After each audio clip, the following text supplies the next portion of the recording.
12 ದಿನಗಳವರೆಗೆ ಮನೆಯಲ್ಲೇ ಇರುತ್ತಂತೆ ಆತ್ಮ. ಇದು ಮರಣಾನಂತರದ ನಿಗೂಢ ರಹಸ್ಯ. ಸಾವಿನ ನಂತರ ನಾವು ಏನಾಗುತ್ತೇವೆ ಎನ್ನುವುದರ ಕುರಿತು ಸಾಮಾನ್ಯವಾಗಿ ಯಾರಿಗೂ ತಿಳಿದಿರುವುದಿಲ್ಲ. ಅದನ್ನು ಊಹಿಸಲು ಕೂಡ ಸಾಧ್ಯವಿಲ್ಲ. ಮರಣಾನಂತರ ಆತ್ಮ ಏನಾಗುತ್ತೆ ಗೊತ್ತಾ? ಇದು ಮರಣಾನಂತರದ ನಿಗೂಢ ರಹಸ್ಯ. ಹುಟ್ಟು ಎಂದ ಮೇಲೆ ಸಾವು ಇರಲೇಬೇಕು. ಸಾವಿನ ನಂತರ ಆತ್ಮವು ದೇಹವನ್ನು ತೊರೆದಾಗ ಅದು ಸ್ವಲ್ಪ ಸಮಯದವರೆಗೆ ಸುಪ್ತಾವಸ್ಥೆಯಲ್ಲಿರುತ್ತದೆ ಎಂದು ಗರುಡ ಪುರಾಣದಲ್ಲಿ ಉಲ್ಲೇಖಿಸಲಾಗಿದೆ. ಆತ್ಮವು ಪ್ರಜ್ಞೆಯನ್ನು ಮರಳಿ ಪಡೆದ ನಂತರ ತನ್ನ ದೇಹವನ್ನು ಕಂಡು ದುಃಖಪಡುತ್ತದೆ.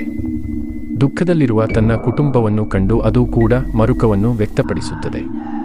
ತನ್ನ ಕುಟುಂಬದೊಂದಿಗೆ ಮಾತನಾಡಲು ಪ್ರಯತ್ನಿಸುತ್ತದೆ ಮತ್ತು ತನ್ನ ದೇಹವನ್ನು ಮರಳಿ ಸೇರಲು ಇಚ್ಛಿಸುತ್ತದೆ. ಆತ್ಮವು ಪ್ರಜ್ಞೆಯನ್ನು ಪಡೆದಾಕ್ಷಣ ಯಮದೂತರು ಬಂದು ಆತ್ಮವನ್ನು ತಮ್ಮೊಂದಿಗೆ ಯಮಲೋಕಕ್ಕೆ ಕರೆದುಕೊಂಡು ಹೋಗುತ್ತಾರೆ. ಯಮಲೋಕದಲ್ಲಿ ಚಿತ್ರಗುಪ್ತರು ಮತ್ತು ಅವನ ಸಹಚರರು ಆತ್ಮವು ದೇಹದಲ್ಲಿದ್ದಾಗ ಮಾಡಿದ ಎಲ್ಲ ಕಾರ್ಯಗಳನ್ನು ಲೆಕ್ಕ ಮಾಡುತ್ತದೆ. ಯಾರಿಗೂ ಕೂಡ ನಾವು ಸತ್ತ ಮೇಲೆ ನಮ್ಮ ಆತ್ಮ ಏನಾಗುತ್ತದೆ ಎನ್ನುವ ಅರಿವಿರುವುದಿಲ್ಲ. ನಮ್ಮೆಲ್ಲರ ಪ್ರಕಾರ ಮರಣದ ನಂತರ ನಾವು ಇನ್ನೊಂದು ಜನ್ಮವನ್ನು ಪಡೆಯುತ್ತೇವೆಂಬ ನಂಬಿಕೆ ಇದೆ. ನಿಜವಾಗಿಯೂ ನಾವು ಮರಣದ ನಂತರ ಏನಾಗುತ್ತೇವೆ? ಆತ್ಮಕ್ಕೂ ಯಮಲೋಕಕ್ಕೂ ಏನು ಸಂಬಂಧ? ಒಂದು, ಆತ್ಮ ಹಿಂದಿರುಗುತ್ತದೆ. ಸತ್ತ ವ್ಯಕ್ತಿಯ ಆತ್ಮವು 12 ದಿನಗಳವರೆಗೆ ತನ್ನ ಕುಟುಂಬದಲ್ಲೇ ಉಳಿಯುತ್ತದೆ. ನಂತರ ಕುಟುಂಬವು ನೀಡಿದ ಪಿಂಡದಾನವನ್ನು, ನೀರನ್ನು ಕುಡಿದು ತನ್ನ ಅಸ್ವಾಭಾವಿಕ ದೇಹವನ್ನು ಬೆರಳಿನ ಆಕಾರದಲ್ಲಿ ಮಾಡುತ್ತದೆ. ಜೀವಂತವಾಗಿದ್ದಾಗ ಮಾಡಿದ ಎಲ್ಲ ಕರ್ಮವನ್ನು ಪಾವತಿಸಬೇಕಾಗುತ್ತದೆ. ಈ ಅನಾಚಾರದ ದೇಹವನ್ನು ಯಮದೂತರು 12ನೇ ದಿನದಂದು ಕಟ್ಟಿ ಯಮ ಮಾರ್ಗಕ್ಕೆ ಕರೆದೊಯ್ಯಲಾಗುತ್ತದೆ. ಯಮ ಮಾರ್ಗಕ್ಕೆ ಪ್ರಯಾಣವು ಅತ್ಯಂತ ಕಷ್ಟವೆಂದು ಗರುಡ ಪುರಾಣದಲ್ಲಿ ಉಲ್ಲೇಖಿಸಲಾಗಿದೆ. ಯಮಮಾರ್ಗಕ್ಕೆ ಹೋಗುವ ದಾರಿಯಲ್ಲಿ ಆತ್ಮವು ದೇಹದಲ್ಲಿದ್ದಾಗ ಮಾಡಿದ ಕರ್ಮಗಳಿಗೆ ಪ್ರತಿಫಲವನ್ನು ಅನುಭವಿಸುತ್ತದೆ. 12 ತಿಂಗಳಲ್ಲಿ ಆತ್ಮವು 16 ನಗರಗಳನ್ನು ಮತ್ತು ಅನೇಕ ನರಕಗಳನ್ನು ದಾಟಿ ಯಮಲೋಕವನ್ನು ತಲುಪುತ್ತದೆ.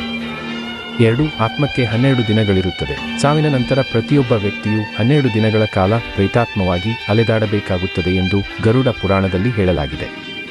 ಮರಣ ಹೊಂದಿದ ನಂತರ ವ್ಯಕ್ತಿಯ ಆತ್ಮಕ್ಕೆ ಅಭೌತಿಕ ದೇಹವನ್ನು ಪಡೆಯಲು 12 ದಿನಗಳು ಬೇಕಾಗುತ್ತದೆ. ಅಭೌತಿಕ ದೇಹವು ಸ್ವರ್ಗದ ಪ್ರಭಾವದಿಂದಾಗಿ ಮತ್ತು ಸದ್ಗುಣದಿಂದಾಗಿ ಪಾಪಕ್ಕೆ ಅನುಗುಣವಾಗಿ ನರಕಯಾತನೆಯನ್ನು ಅನುಭವಿಸಬೇಕಾಗುತ್ತದೆ.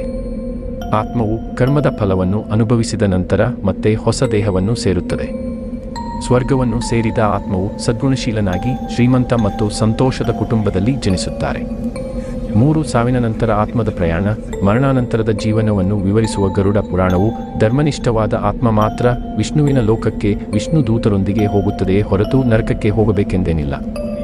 ಸಾವಿನ ನಂತರ ಒಂದು ವೇಳೆ ಆತ್ಮವನ್ನು ಯಮಲೋಕಕ್ಕೆ ಕರೆದುಕೊಂಡ ಹೋದಾಗ ಯಮನ ಸಂದೇಶವಾಹಕರು ಅಭೌತಿಕ ದೇಹವನ್ನು ಅಥವಾ ಅತೃಪ್ತ ಆತ್ಮವನ್ನು ಒಂದೇ ದಿನದಲ್ಲಿ 1600 ಕಿಲೋಮೀಟರ್ ದೂರ ಓಡಿಸುತ್ತಾರೆ.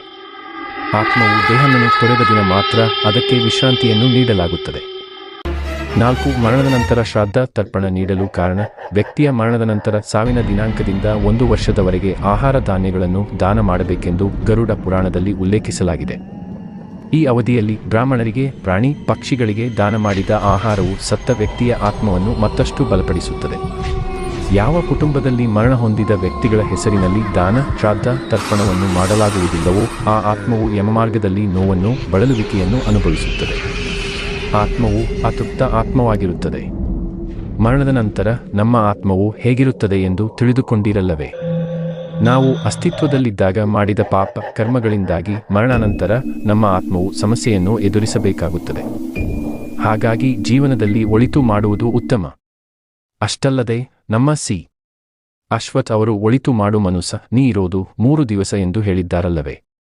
ನಾವು ಮಾಡಿದ ಪಾಪ ಕರ್ಮಗಳೇ ಕೊನೆವರೆಗೂ ನಮ್ಮೊಂದಿಗಿರುವುದು.